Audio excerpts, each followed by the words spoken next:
Hello అందరికీ welcome back to my channel Salma Nabi natural talks. ఇవాళ నేను ఒక మంచి రెసిపీ తోటి మళ్ళీ మీ ముందుకు వచ్చేసాను. ఈ రెసిపీని మీరు ఒకవేళ టిఫిన్ షాప్కి వెళ్ళారనుకోండి, మోస్ట్ ఫేవరెట్గా ఏం తింటారు? నేనైతే పూరి తింటాను. అలాగా ఈ రోజు మీకోసం రెస్టారెంట్ స్టైల్ లేదా tiffin shop style puri with curry recipe ఎలా చేయాలో చూపిస్తాను, వచ్చేయండి. నేను ఛానల్ని స్టార్ట్ చేసినప్పుడు స్టార్టింగ్లో ఫస్ట్ షార్ట్ పెట్టాను ఈ పూరి విత్ కర్రీ. అప్పుడు చాలా మంచి రెస్పాన్స్ వచ్చింది. అప్పుడు చాలా మంది అడిగారు కానీ నాకు సరిగ్గా టైం కుదరలేదు. ఇప్పుడు చేస్తున్నాను, రండి ప్రాసెస్ ఏంటో చెప్పేస్తాను. ముందుగా ఒక పొటాటోని పచ్చి బఠానీని కుక్కర్లో వేసి 3 విజిల్స్ వచ్చే వరకు ఒక విజిల్ పెట్టుకోవాలి. అవి ఉడుకుతా ఉంటాయి. మనం సైమల్టేనియస్గా పిండి కలిపేసుకుందాం, పూరి పిండిని.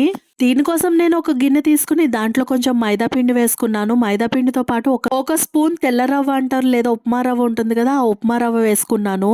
అలాగే దీంట్లోకి ఒక స్పూన్ షుగర్ కూడా యాడ్ చేసుకున్నాను. అలాగే టేస్ట్ కి తగినంత సాల్ట్ కూడా యాడ్ చేసుకోవాలి. ఈ పూరి పిండిలో నేను ఎటువంటి తినే సోడాలు కలపట్లేదు. అయినా సరే మంచిగా పొంగుతూ ఫ్లఫీగా చాలా బాగా వస్తాయి మనకి ఈ పూరీలు అనేవి. ఇప్పుడు పిండినంతా కూడా మొత్తం మిక్స్ అయ్యేలాగా మంచిగా కలుపుకోవాలి.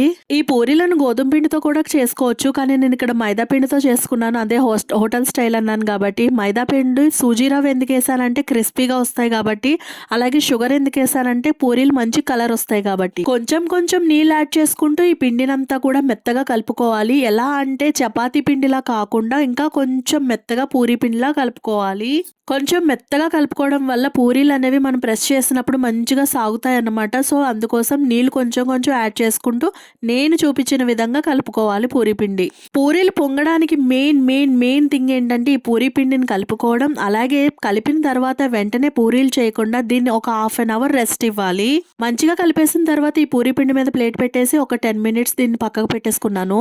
ఇప్పుడు పూరీలోకి కర్రీ చేసుకుందాం. ఆ కర్రీకి ఏమేమి కావాలో చెప్పిస్తాను, వచ్చేయండి. ఆనియన్స్ తీసుకోవాలి. 2 మీడియం సైజ్ ఆనియన్స్ తీసుకున్నాను నేను. ఈ ఆనియన్స్ ని నిలువుగా ఇలా నేను చూపిస్తున్నట్టుగా పొడుగ్గా కట్ చేసుకోవాలి. అలాగే 2 పచ్చిమిర్చి కూడా నేను తీసుకున్నాను, అవి కూడా కట్ చేసి పెట్టుకున్నా.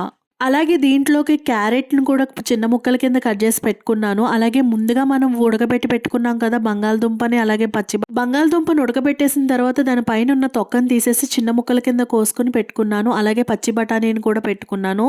ప్లేట్ చూసారా ఎంత కలర్ఫుల్ గా ఉందో.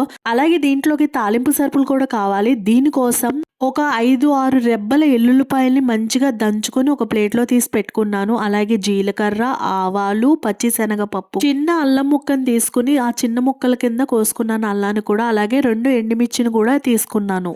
రండి ఇప్పుడు కర్రీని రెసిపీ ఎలా చేయాలో చెప్పేస్తాను. ముందుగా గ్యాస్ ఆన్ చేసుకుని ఒక కడాయి పెట్టుకుని దాంట్లో ఆయిల్ అనేది యాడ్ చేసుకున్న తర్వాత ఆయిల్ హీట్ అయ్యేంత వరకు ఉంచేయాలి. ఆయిల్ అనేది హీట్ అయిన తర్వాత ముందుగా దంచి పెట్టుకున్న వెల్లుల్లిపాయల్ని ఆయిల్ అనేది మంచిగా వేడైనప్పుడు తర్వాత ఈ ఎల్లుల్లిపాయలు వేస్తే ఈ ఎల్లుల్లిపాయలో ఉన్న ఫ్లేవర్ అంతా కూడా ఆయిల్లోకి దిగుతుంది. కర్రీ టేస్ట్ అనేది అదిరిపోతుంది. సో ఎల్లుల్లిపాయలతో పాటు ముందుగానే రెడీ చేసి పెట్టుకున్న తాలింపు సరుకులన్నింటినీ కూడా ఇందులో యాడ్ చేసుకుని ఒకసారి మంచిగా మిక్స్ చేసుకోవాలి. మీడియం ఫ్లేమ్లో పెట్టుకుని ఈ తాలింపునంతా కూడా మంచిగా ఫ్రై చేసుకోవాలి. ఈ తాలింపు వేగుతున్నప్పుడు చాలా మంచి అరోమా కూడా వస్తుంది. అలాగే నేను ఇందాక మర్చిపోయాను, కరివేపాకును కూడా యాడ్ చేసుకోవాలి. కరివేపాకు వాష్ చేసేసుకున్న తర్వాత ఇందులో యాడ్ చేసుకుని ఒకసారి మంచిగా ఫ్రై చేసేసుకోవాలి. చేసేసుకున్న తర్వాత ఇది మనకి కలర్ అనేది చేంజ్ అవుతుంది. ఇప్పుడు దాంట్లోకి మనం ముందుగానే 2 మీడియం సైజ్ ఆనియన్స్ తీసుకున్నాం కదా, ఆ ఆనియన్ పీసెస్ ని పచ్చిమిర్చిని కూడా దీంట్లో యాడ్ చేసుకుని ఒకసారి మంచిగా మిక్స్ చేసేసుకోవాలి. ఈ కూరగాయలు కట్ చేయడంలో కూడా ఈ కూర టేస్ట్ అనేది ఉంటుంది. ఆనియన్స్ అనేవి నేను చెప్పిన విధంగానే కట్ చేసుకోండి, అప్పుడు టేస్ట్ బాగుంటుంది. ఇక్కడ నేను ఆనియన్స్ త్వరగా మగ్గడానికి నేను ఒక 1 స్పూన్ ఉప్పు వేస్తున్నాను. ఉప్పు వేసి ఆనియన్స్ మగ్గబెట్టుకోవాలి. ఆనియన్స్ బాగా వేగిపోవాల్సిన అవసరం లేదు. ఒక 50% వేగిన తర్వాత దీంట్లోకి ఉడకపెట్టిన బంగాళదుంప, క్యారెట్, అలాగే పచ్చి బఠానీ కూడా వేసుకుని ఒకసారి మంచిగా మిక్స్ చేసుకోవాలి. ఒకసారి లో ఫ్లేమ్లో పెట్టుకొని మంచిగా కలుపుకున్న తర్వాత ఇవి కూడా ఒక 50% వరకు కుక్ అయిన తర్వాత దీంట్లోకి మనం 1/2 టీ స్పూన్ పసుపు అనేది యాడ్ చేసుకోవాలి. పసుపు యాడ్ చేసుకున్న తర్వాత అంతా కూడా ఒకసారి మిక్స్ చేసేసుకోవాలి.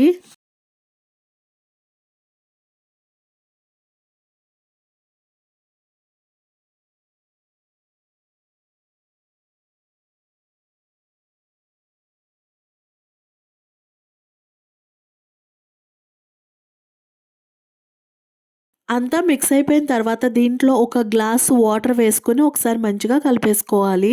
వాటర్ అనేది మరుగుతున్నప్పుడు దీంట్లో ఉప్పు, కారాలన్నీ కూడా చెక్ చేసేసుకున్న తర్వాత ఒక గిన్నెలో 2 స్పూన్స్ శనగపిండి వేసుకొని వాటర్‌తో కలుపుకొని ఉండలు లేకుండా ఆ శనగపిండిని మరుగుతున్న వాటర్‌లో వేసేసుకొని కలిపేసుకుంటే మన కర్రీ అనేది రెడీ అయిపోతుంది. ఇప్పుడు మనం పూరీలు వేయించుకుందాం. ముందుగానే నానబెట్టుకున్న పిండి ఉంది కదా! ఆ పిండిని పూరీల్లాగా అద్దుకొని ఆయిల్‌లో వేసుకొని వేయించుకోవడమే. పూరీలు చేసేటప్పుడు పొడి పిండి వేయకుండా దాని బదులుగా నూనె వేసి అద్దుతా ఉంటే మనకి పూరీలనేవి మంచిగా పొంగుతాయి. పూరీలు అద్దేటప్పుడు పొడి పిండి ఏసేసి పూరీలు అద్దితే గనక ఆయిల్‌లో వేసినప్పుడు అదంతా నల్లగా అయిపోతుంది ఆయిల్. మళ్ళీ మనం యూజ్ చేయడానికి కూడా పనిచేయదు.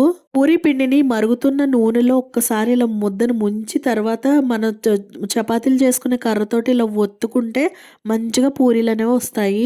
ఇక్కడ చూసారా నేను పూరీలు ఎంత బాగా చేశానో, ఎంత బాగా వచ్చాయి నా పూరీలు. సో ఇంకేం ఆలోచిస్తున్నారు మీరు కూడా రేపొద్దున ఇంట్లో టిఫిన్‌కి ఈ హోటల్ స్టైల్ పూరీని రెడీ చేసేసుకోండి. నేను చెప్పిన విధంగా నేను చెప్పిన ప్రాసెస్‌లో చేయండి. పూరీ మాత్రం అదిరిపోతుంది. ఈ వీడియో మీకు నచ్చినా, యూస్‌ఫుల్ అయినా ప్లీజ్ ఒక లైక్ ఇచ్చుకోండి. అలాగే సబ్స్క్రైబ్ చేసుకోండి. అలాగే మరిన్ని వీడియోస్‌తో మీ ముందుకొస్తా. This is Salma.